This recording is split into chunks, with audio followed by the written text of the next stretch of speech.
ọmọ ìbejì yẹn wọ́n láṣọ gidi lára o ebi ń pa wọ́n o ẹni tó bí ìbejì fún Agbala Gabriel ọmọ ọ̀dọ́lé Oloka ló ń ṣe o ọmọ tí mo lè present fún gbogbo yín ni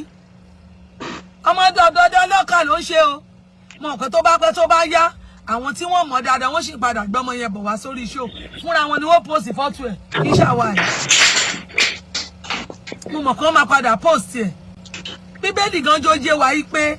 ẹnikẹ́ni tó bá bu àìṣedéédé rẹ̀ mọ́lẹ̀ kì yóò ṣe rere gbogbo yín dẹ̀ mú ìwà ìkà ẹ̀ ń bò mọ́lẹ̀